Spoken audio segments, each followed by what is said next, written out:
In Austria, we have Liam Stokes from British Columbia, Canada. England's Natty Schaefer from Utah, and also having one of the best names in diplomacy.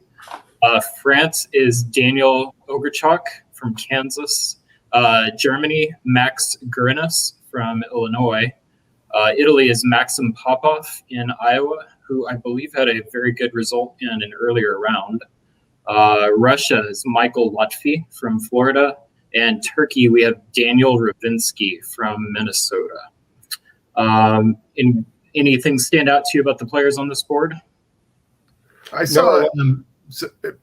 Go ahead, Adam. I'm sorry. No, I mean a lot of new names to me. Michael Lotfi is a former Bay Area player. I used to play a lot of face-to-face. He's a solid player, formerly from the Bay Area. And Maxime, we've seen has done very well in some virtual tournaments. The other players are new to me, and we've seen them on the first board a little bit, and great to see him again. Doug? Yeah, a lot of new names, and that's exciting to see. I saw some of these players in the first round play some really good games. So, that's pretty exciting. A lot of people that probably don't know each other creates what can be a really fun game. All right, well, let's get right to the moves, see how they start. Spring 1901, why don't you break down for the West, Doug? I've been seeing a lot of Marseille holds, and I don't love Marseille holding, but, this is certainly going to be okay. Germany opened with its most common opening, as did England. France with a slightly non-standard opening is fine. It's not going to hurt him. He has play on Belgium. There's 3 different powers that are going to be discussing Belgium. Meanwhile, everyone can pick up their other typical neutrals. And you didn't see Russia go to the north. So not a lot of knowledge of what's happening here. We're just going to have to see how the West unspools. Yeah, lots of wait and see, it looks like. Adam, how about the East? Yeah, so here we see an unusual Austrian opening, and I want to point out that we saw something like this in a previous game, but this is actually a much stronger version of what we saw in the previous game. In the previous game, we saw Budapest go to Romania, but that was accompanied by a standoff between Trieste and Venice and a bounce in Galicia. Here, what you have is you have no bounce in Galicia, presumably arranged, and so that army is at least going down to Trieste, so it has play on Serbia. The fleet still has play on Greece, and so this is definitely leaves a lot more options open for Austria. I'm not sure I love the opening because it does potentially unnecessarily cause some strife with Russia, who obviously is interested in that Romania dot, but at least it gives you play on all of the Balkan centers. I think the other openings, the bounce in the black and the other moves are fairly standard. It's interesting to see Warsaw hold rather than going to Livonia or sending Warsaw to Ukraine and Moscow north or something like that, but it's a reasonable conservative play. Yeah, sometimes the non-move tells as much about the board as the move itself. All right, well, moving on to the fall. Doug. Well, we got a French support for the English fleet into Belgium, which isn't, the best thing for England. You'd rather have that army there. So if you're France and, okay, I'll put your fleet there. That's not too bad. Otherwise, France gets there too. I always want to hone in on what happens with Denmark and Sweden. Germany followed what I think is the right play in this is there's no reason for you to be bouncing Russia here and making an enemy. So let them have it. But otherwise, we still really don't know what's going on here. Nobody's really shown their hands. So, we're still going to have to do a little bit of wait and see. Nobody really should be too upset at what's going on here. Could be a Western triple too. And Adam, how about the East? I think what stands out more than anything else is that nobody went to Greece. And in this position, it's just really hard to fathom why that happened, right? If you're Austria, why would you not go there? Well, maybe you wouldn't go there if you promised it to Turkey or you promised it to Italy. So why did Turkey not go there, and why did Italy not go there? We're not privy to the discussions, but it's just really hard to fathom how this ended up happening, other than a massive miscommunication between somebody down there. Austria does hold on to Romania and take Serbia, thanks to the help from the Turkish. So whether this is the beginnings of an AT alliance or not, we'll have to wait and see. Russia goes into Galicia, so it certainly seems like that may be at least the inevitable product of this. The other thing worth pointing out is the Italian move from Tyrolia to Bohemia. Again, just getting up there in the middle of the board, giving himself options, lots of things you can do from that position. So I like it. All right. So this is the position at the end of 1901. Doug, what would you expect to see from builds? Well, I think now starts to be the moment of truth with regard to England, France, and Germany. England has 2 builds, could put, Fleet London, Fleet Liverpool, and try and drop on France. If I'm France in this position, I'm definitely putting a fleet in Brest. So then I'm going to expect a fleet in London, most likely. We're just going to have to see. If I'm Germany, I'm putting a fleet in Kiel and an army in Munich. Yeah, I would agree with that. What stands out to me is just the English fleet being so out of position. It's going to be interesting to see how the board responds to that. On the east side, Adam builds. I think Fleet Smyrna is the only one that's an absolute given, and Austria has 2 builds. I would guess Vienna and Budapest, but Trieste is possible, but I think it's less likely. Russia is only building 1. I would guess Army Moscow to give him the most options, but St. Petersburg is certainly possible if he wants to make a play in the north. Cool. Well, we'll find out. There we go. Army Warsaw. Fleet in the south for France. That this is really saying a lot. 2 German armies. I'm calling Western Triple right now. Yep. Yeah, Daniel said in the survey that went out, his favorite alliance is the Western Triple. So it looks like he's got an opportunity to try and play for that. You got to not like the no fleet in the North Sea, though, for Western Triple. That's really going to hurt their momentum, not being able to get one of those armies up into Scandinavia, right, until at least the fall. So that's kind of problematic. But also the failure of Russia to build in Moscow. I mean, if Russia had built in Moscow instead of Warsaw, you could immediately send the army up. Now England's got a free walk-up. Yeah, this is where, if you're doing a Western Triple, why are you splashing a fleet in Belgium? Right. You want to convoy that army there so it's still in the north, so that you can immediately convoy it to Norway, rather than just have it sitting down there, or just bypass the unit and go as fast as you can. You can always pick up Belgium later. We'll start in the east for this turn. Adam? Sure. Well, Turkey and Russia continue to bounce the Black Sea. Not super efficient use of units right there, especially now that Russia potentially has some attacking power onto Romania and fails to take it. So I don't really like that. Turkey gets the fleet out into the Aegean. Nobody in Greece yet. Italy's not contesting it, but Italy does convoy back home. So yeah, interesting to see. Bohemia's back in Tyrolia as well. It's hard to say exactly what the structure here is. It certainly looks like it looked earlier like it might have been an AT against Russia. This is really hard to say, right? I mean, it could go a lot of ways. I think there's negotiating going on, and there's people who are just not on the same page yet. Yeah, the one that stood out to me was Tunis and Tyrolia, the Italian moves, both moving both units back home. I feel like there's something going on with that. Yeah, I don't feel like you need to convoy from Tunis to Naples. It doesn't really do anything for you at this point. You want to go to Apulia, I can see it. Otherwise, just stay in Tunis until you can convoy to Tuscany, because it's. Did he go to Apulia? It's hard to tell where the arrow's pointing. Can you point out where he did go? Because he went to Apulia. Okay, yeah, I think that Apulia makes sense. Yeah, yeah. I pull that back. It just looks like he's going to Naples. Yeah, thanks for that. Cool. Doug, how about the West? This is a Western Triple. This is very classic. It's a little slower than I might like, but yeah, this is a Western Triple. I don't really know why France has an extra army. He should have put 2 fleets down if he's doing a Western Triple. So they're a little underpowered, I think, in a couple places.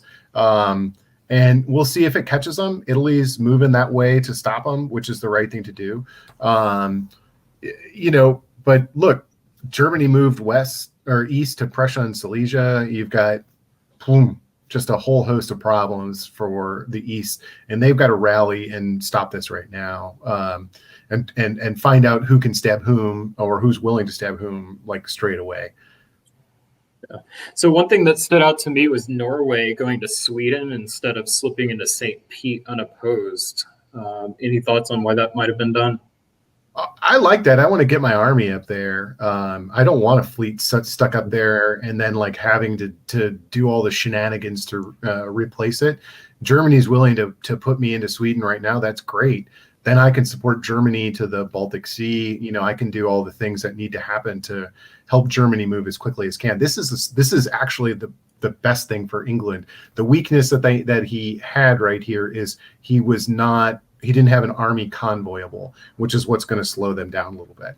But look, Russia didn't move anything to the north, so it's not like there's really anything there to punish England's slow play. So, all right, moving on. We'll stay in the west, Doug. We've got a convoy to Norway. Nothing shocking there. We've got a supported attack on Warsaw. Good job by Russia. Sorry, Adam, moving into your realm there. No, you're good. You're good. But yeah, I mean, this is the Western Triple. You know, we can call out like special moves or anything like that, but there's not a lot of commentary that needs to happen around this. We have all three of those working together. There's a clear planned exchange of dots with Germany and England and Belgium as England takes Sweden. So Germany's going to put another army on the board, presumably. You've got England going over the top with armies, with another one poised to convoy over there, but still at home in case France decides to swing back. And that's really important. This English position, it's slow, but everybody, like when you're playing England, keep an army in Yorkshire, folks. It just defends against, any kind of shenanigans by France. And so we've seen a lot of Englands make that mistake today. And I just think that's really important. Italy's doing good defense, stymieing France. I think that France is at a disadvantage here, and might run into some problems. I wouldn't be shocked in the fall, next turn or next year if France didn't get Belgium to put another fleet on the board. Adam, do you see anything in the East to show that they're responding to the triple? Well, Turkey did put Italy into Greece to get Italy a build, right? Which is really at the front. So Turkey is definitely thinking slow down the triple. But, if I'm Turkey, I'm also like, triple's okay. I'm Turkey. I'm in the corner. I can bust out later. I get kicked out of Bulgaria. That kind of sucks. But ultimately, like, unless I'm getting, there's not going to be that much pressure on me if the West is coming through. So I can afford going down to 3 for a few turns. So no problem there. It certainly looks like Russia and Austria arranged that particular set of moves. But, I think Austria is probably going to be in some danger as a result of this.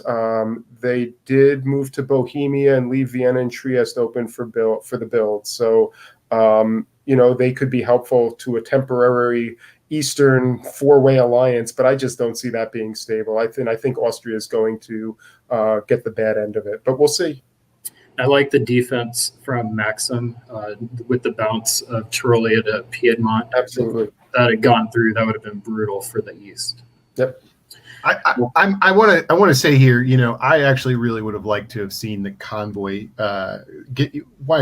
Can you go back real quick? Yeah. So convoy to Greece. You don't need to get into the West Med.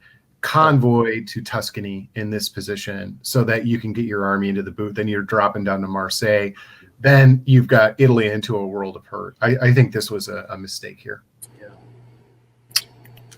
All right, moving on. We'll skip the predictions. Let's find out how they build.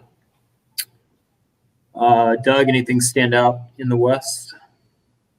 Italy's got another fleet. Germany put that army down as we discussed. No, nothing really surprising. Yep, that's about it. All right. Adam, let's do the East.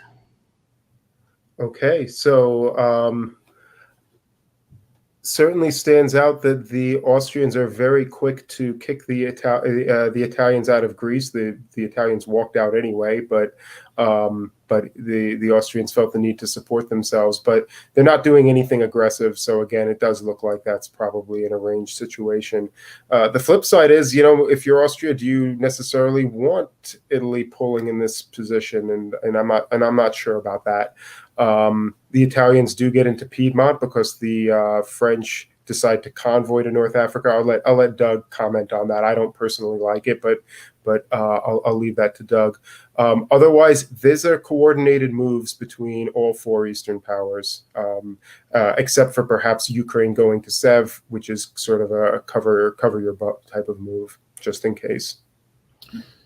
Yeah, in that position, Adam, I really want Ukraine to go to Moscow so that I've got. I want to slow England down and make myself relevant. Rather than like go to Sev. That doesn't really help me. I understand the paranoia, but everybody's got to be working here to split the Western Triple, and so you got to do your best to slow it down to get them to turn. The rest of this is a Western Triple, as we discussed. I don't like England like wasting 2 moves here to go to Albania. Like you might get into St. Petersburg. You might as well try it. And it would have worked in this instance. There's no reason not to have done that. I guess you assume it's not going to work, but give it a whirl. It might go through. Otherwise I see what is pretty clearly the planned exchange with Belgium. They're using that as a filter between the 3 of them to make sure that they've got the units where they need them. The move by Italy to Piedmont is strong and is going to cause France a bit of problem. And again, I'm with Adam. I don't like convoying here to North Africa. It puts your unit in a place where it's not going to do a lot of good. You're not in position to get Tunis. There's not really a reason to pull it down there at this point. And why, if you're coordinating, are you supporting yourself to Belgium rather than moving down to Burgundy to Marseille? You're costing yourself several units of tempo by doing that as well. Yeah, again, you should be convoying to Tuscany or pushing to Piedmont or doing something along those lines, rather than putting your army and stranding it in North Africa. I think France is really vulnerable to a stab right now. All right, well, let's find out. Doug, you want to start in the West? Well, convoying straight back to Marseille, okay. England pokes at Denmark. That's a little interesting. Germany looks like they turn against France. So it looks like we have the end of the Western Triple here coming on, and England is probably the power that's best positioned amongst them. And in this instance, I really like the fact that England left that army at home for maximum flexibility. So a strong set of orders from England. Well, I know I love the Western Triple when I play England, and this is exactly why. Adam, what's going on in the East? Well, I think things are shaking down a little bit. The Russians are clearly going anti-Turkey, getting into the Black Sea, trying for Armenia, and not following Warsaw into Galicia, which I guess is understandable with the German units in Silesia and Prussia. But on the other hand, if you're not going to support Warsaw, you don't necessarily have to stay there, because if Germany wants it, they're going to take it. But I think that the failure to move to Galicia is more of an alliance move, sending a message to Austria saying, hey, I might have an army in Romania, but I'm actually in with you to finish off the Turks. So I think that's notable. I think it's also notable that the Italians supported the Austrians from Greece into Aegean, which results in Italy keeping Greece and not having to disband. Yeah, likewise in the north, England put the fleet up in Barents Sea for Russia, which I think is a significant concession to Russia and a clear indication that England has no intent to continue the Western Triple either. Yeah, agreed. All right, so here's our position at the end of 1903. Any predictions on builds? This was Fleet Liverpool. Yeah, Fleet Liverpool. Probably London, though, in reality. But yeah, I think Liverpool would be great. Well, let's find out. There's Fleet London. So we got a French build in Paris, and those are the only changes, correct? Oh, we've got a disband in Silesia. Boy, if I'm England, actually, I'm not attacking France. That signal from France is really nice. France is way out of the way. Germany's pretty vulnerable. I think I'm dropping on Germany as England. England's in a good place. Yeah. Yeah, you got a Russian fleet in the Baltic, which is also really going to be helpful down there. Yep. All right. Well, let's stay in the West. Doug? Well, England's going with the route of I'm attacking everyone. Okay. I'm going to mess with you both. Look, England's going to take Denmark. Germany is going to take Belgium. I like the PIF in Belgium. That's pretty strong, and that's going to hurt France. So yeah, I mean, the Western Triple is broken down now. It looks like an EG against France. Let's see if France can hold out, and no help from Italy on that EG. And Natty Schaefer said his favorite alliance is the EG. So it's interesting to see that come through. Is that an EG though? I mean, the Denmark thing maybe was agreed upon, but I don't know. It maybe hard to know, but it certainly looks like it. I mean, if you wanted to hurt Germany, You'd be in Helgoland. You could be convoying into Holland. You could be supporting that attack into Denmark. There's a lot of things that you could be doing, but you would not be going to the Channel in Wales. All right, Adam, what's going on in the East? They've got a little pressure removed from them. Yeah, and Italy seems to have taken advantage of that in spades, right? Really total change of direction for Italy. It now looks like this was a move intended to go against the Austrians. I don't know why else you would be in the Adriatic, but perhaps it was seen by the Austrians who moved Vienna to Tyrolean with support, and so there's not really a super strong attack here on either parts, and I think this is going to end up costing them both some tempo. Nonetheless, the Russians and the Austrians seem to be on the same page, and I think Russia may be the one to profit the most from this. Yeah, there's a giant vacuum in the Balkans. It'll be interesting to see who fills that space. Yep. All right. We'll stay in the East. Adam, kick us off. Okay, so it's interesting in that position. I might have expected the Austrians to make a supported play on Greece, but instead they keep doing what they were doing against the Turks. And this may turn out to be a mistake because now you've got a Italian army in Albania convoyed through the Adriatic.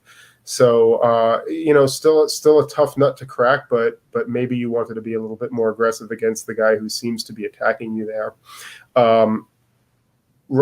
Turkey is basically broken into at this stage. Again, I think that Russia's likely to get most of the spoils as a result. I really like Maxim's play again. That convoy to Albania was really smart. I think the easy, obvious thing would have been to try for Trieste, but he's got a really nice setup here. Yep. All right, Doug, how are we doing in the West? It looks like we have a misorder from Wales to Belgium because Germany walks out to Holland, and doesn't. He moves Wales to Picardy, but I think is the convoy to Belgium. It just looks like there's a misorder. He convoyed Wales to Picardy, and he tried to move to Belgium. Yeah, and he tried to move to Belgium. The interesting thing here is Germany walked out of that dot, and that's French still. So Germany is pulling one, and that means it looks like France is holding the same or building one. 1, 2, 3, 4, 5, 6. France is built, which can be a fleet in Brest, and that can stymie England pretty well. So Germany pulling one to give France a fleet build, that could be fun, but I think it makes Germany a pretty big target, particularly since the vacuum you talked about in the Balkans is because all those armies are in Germany. So I think Germany's days are just generally numbered because it's really hard to sort of unpack that once those armies get in there. You got supported attacks coming from Russia and England, and possibly France. We'll see. All right. Well, this will be the position at the end of 1904. We'll go ahead and pause on this game. Whose position do you like at this point in the game? Adam. I think England's in a pretty good spot right now. He's established a good alliance with the Russians in spite of taking St. Petersburg in the north. He seems to be working with the Germans while the Russians are working against the Germans, which is pretty effective and leaves him some free ability to try to make some gains against France. That all being said, that if Germany's not committed to the attack on France, France is going to be really hard to crack. Doug, how about you? I think Italy's also got a great position. England, of course, does, but that Italian position is in really good shape with France all the way, committed against England. Lots of different powers fighting each other in the east. There's a lot of opportunity, not a lot of enemies that can effectively attack him. So, I think I like that Italian position a lot. Yeah, I love that Italian position. I think it's going to be really interesting. And that's very interesting because normally in a Western triple, Italy can tend to struggle because they have to hold that line. So not only has Maxim held the line, but then has already turned it into potential for some good position. It'll be a fun one to watch. Bringing up round 2, board 4. Let's look at where we left off. Yeah, this was a pretty balanced game. A lot of opportunity here. So we've got position at the end of 1904. Let's see. We'll go ahead and just get right into it. Doug, I'll have you take the west, and Adam, you can take the east. All right, so I'll cover the builds.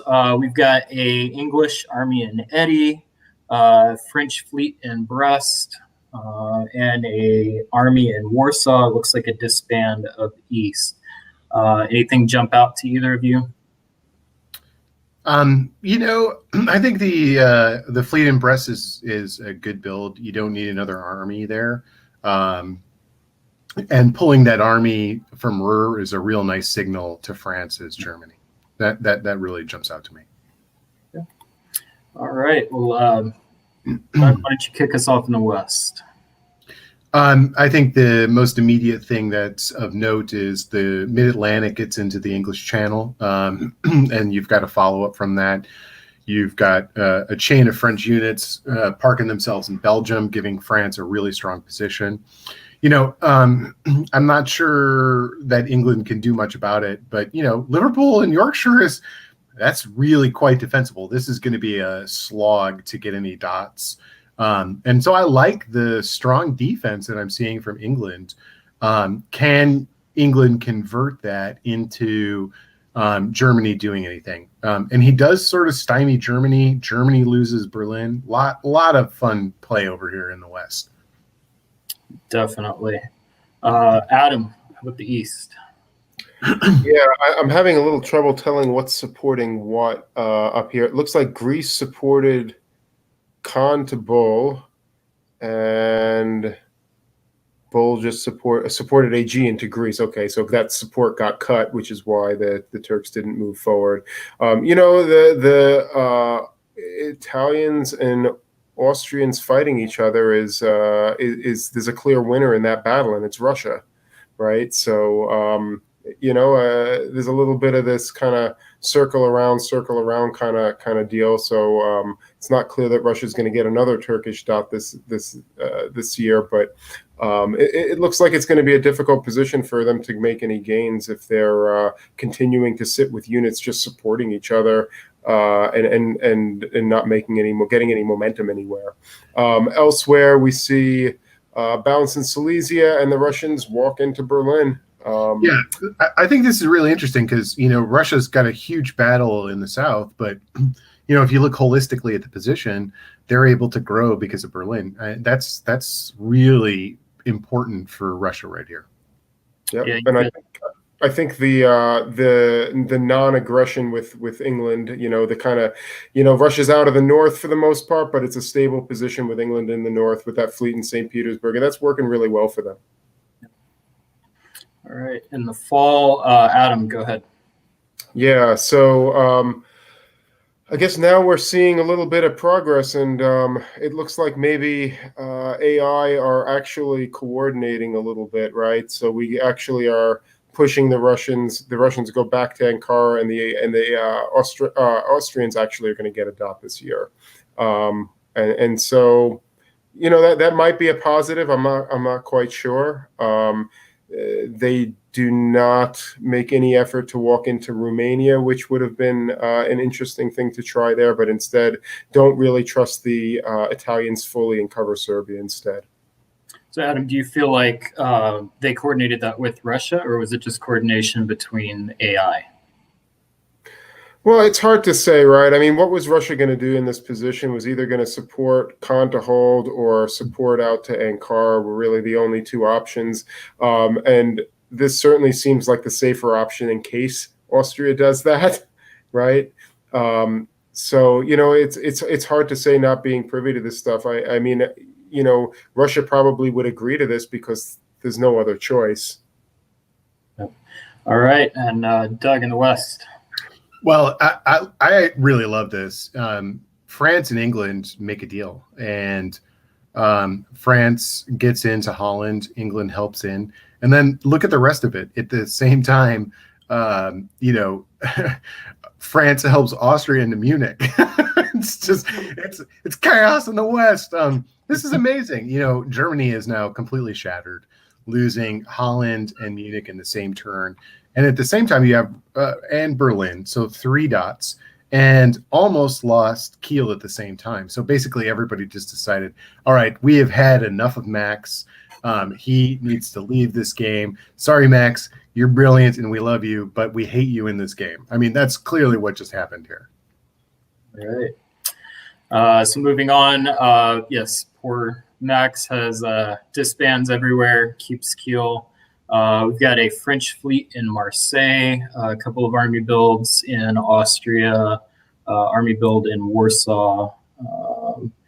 All right. And Doug, why don't you continue in the West?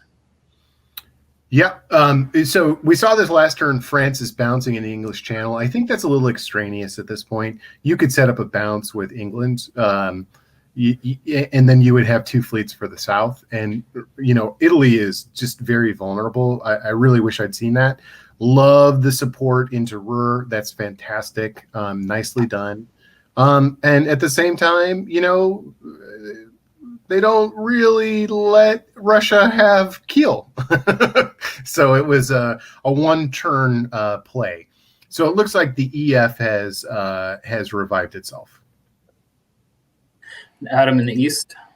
Well, just when things we're looking up for Austria, the hammer falls, right? And so we get the Italians, go full out here. I mean, it's kind of odd to see the Austrians, if they were thinking that Italy was working with them. These moves don't make a lot of sense. So it does look like they were expecting something along these lines, right? To go up to Tyrolia and out to Albania. This is going to be hard to recover from, but you walk into Romania. Okay. On the other hand, this is a spring turn, and there may be some play for somebody to knock them out of Constantinople at this stage. So not the greatest position. Maybe a good play by Italy, depending on what's been negotiated with the Russians. Strong play by Russia over here. Yeah. All right. Adam in the East. Yeah, and there you see it. Easy come, easy go, right? And so the Russians support Austria back into Bulgaria, destroying the fleet. They make a play. No, nobody makes a play on Greece. I think Greece is trying to pull back up the other way. And Austria retakes Trieste and ends up in Romania again. And so, this is good. He nets a dot off of Russia while working with Russia. So actually, this is a pretty good outcome. Not a great turn for Italy, who is going to end up with a fleet in Venice and probably a rebuild or two. I think that the East in this game earns the honor of like the messiest adjudication I've seen tonight. Oh my goodness! What is going on there? I know, right? Yeah, there's a lot happening over there. Good job, East. Yeah. Well, and I think I'm impressed with the job Liam and Michael did. I know at the end of our last round, we were asking which positions we liked, and I remember I really liked the Italian position more than the Austrian position, and I feel like Austria in particular has done a good job of taking advantage of the chaos. All right, let's talk about the West. We've got a lot going on over here. Well, it really distills down to the EF. France and England put themselves into Kiel, but they put England into Kiel, which is a good call. And then they support, after bringing Austria up, France now puts Germany back down into Munich. Presumably, Germany's working with them and is like, hey, you guys didn't love me before. Please leave me alone. And, credit to Max for making himself useful in this scenario. So I think that's a pretty good play. And, I think we're going to see some fun head south here. Like the weakness of Italy in the south just is a magnet for France at this point in the game. I'm particularly interested in Russia's position up here. What are you expecting to see this turn? They're not building, right? I mean, at the end of the day, the key here is, North Sea to Norway, Sweden to Finland, Denmark to Sweden, Helgoland to Denmark, Holland supports Kiel. Like it's just a chain. All you need to do is get another English fleet in the interior, and Russia's position falls because Russia simply can't hold Berlin against the onslaught of English forces coming. So at this point, you kind of know what's going to happen here is England's going to get Berlin. The question is, can England wrap around and start getting toward Moscow, or is that just not going to happen? If I'm Russia in this instance, I might move Baltic to Bothnia and mess with England up north rather than trying to hold Berlin. Yeah, from Baltic. Well, England builds the army, hoping to get that convoyed over. Italy's got an army in Rome, fleet in Naples, looking to play some defense. And Adam, why don't you talk to us? Yeah, so the moves for the moves here look like well, they're not completely clear. Right? The move to Albania, it looks sort of anti-Italian, but on the other hand, you've got Romania going to Serbia, you've got Bulgaria going to Constantinople. So Bulgaria is left open, which doesn't really leave a lot of options for piffing the unit in Greece. And now you've got the Italians continuing to come back east. So they're continuing to fight. You're going over to Piedmont. That's presumably to get another unit against Venice, right? And so yeah, it looks that way to me. Yeah, I mean they're just going to keep fighting here, and we'll see if that plays out well for the Austrian. I mean, I think the Austrian has the upper hand as long as they've got Russia on side. So we'll see. Who does that end up helping? The chaos. I mean, I think this chaos really benefits France. I mean, France is the one who can profit by Italy's overextension in the East. England just really can't do anything to France at this point of the game, without swinging all their units over there. And, if I'm England, I want to focus on getting my armies into the continent somewhere, not fighting with France in a fleet battle that I might lose. So, if I'm France at this point, I think that, maybe a bounce in the channel is not the best move here. Maybe you should be going to Lyon and West Med, and then following up to mid-Atlantic. Yeah, this feels really conservative to me. Yeah, I just think you're not really in any danger from England. So yeah, I want to try and push a little faster. All right. Well, go ahead, Doug. Let's talk about pushing faster or not. One lone fleet here to Tyrrhenian Sea is not crucial. Russia then all of a sudden helped hold Munich, and France moved to Marseille. If you're going to Marseille, you need you need to sort of reorient your forces, get those fleets to the south. There's no point in sending one unit to Tyrrhenian Sea into Marseille. So I think that France is sort of like squandering the potential that they have in the south out of paranoia in the north, and that's not going to be helpful for the long term. Meanwhile, England is very slowly, very steadily making their position stronger in the north to deploy into the continent. So I like what England's doing here. Adam, we've got a whole lot of red over in the east. What do you see? Yeah, there sure is, and this looks like an effort by Russia and Austria to pop that Constantinople fleet. Odd to do that in a fall turn. This has to be arranged, because why wouldn't you see a retreat to Ankara into the Russian dot if it wasn't, right? But it's not going to be a rebuild because of the being a fall turn, and Russia has no ability to get out of the center. He does protect Bulgaria though, and take Venice. So again, this is another fight that is continuing to seem like it benefits Russia. Adam, let me ask you a question, because I see this and I find the Baltic move to be a little, superfluous. Why isn't he going to the Gulf of Bothnia, knowing that he's about to get a build from Constantinople so that he can build in Moscow and then start fighting England in the north? It seems like a missed opportunity here. Yeah, I'll agree with you there. I mean, once England has an army in Finland and can support himself up to Sweden, there's no point in doing that. I totally agree, Doug. All right, let's get to our builds. Sure enough, we've got the army in Moscow as predicted. Italy has to disband the fleet in Aegean. Austria builds an army in Vienna, and that looks like all of our adjustments. Adam, why don't you go ahead and start in the east? Sure. Oh, is this where it ends? Oh, are we done? Yep. This looks like the game is done, and so England will top this board. Nicely done, England. I mean, right on.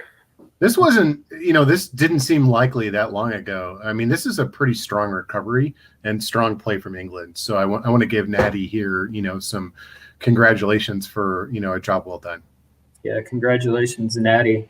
Adam, do you feel like this is the right result? Yeah, I mean, I think it's okay. I mean, the question is, where does it go from here, right? And I think it just continues to play to England's advantage if the game continues, right? So they can get more dots, but if England is satisfied with this board top result, why not? Yeah, I'm not sure I would accept this if I was France here. I mean, I don't. England can't do anything to me right now. And I can go grow in the south because Italy is so weak. I'm already in the Tyrrhenian Sea with an advanced position. I'm forcing Italy to make all kinds of guesses, and Austria might need to come cover stuff. I'm not sure that I would want to take this draw if I was France right now. I would think I want to play a little bit longer. Yeah, fair. Congratulations, Natty. Let's move on.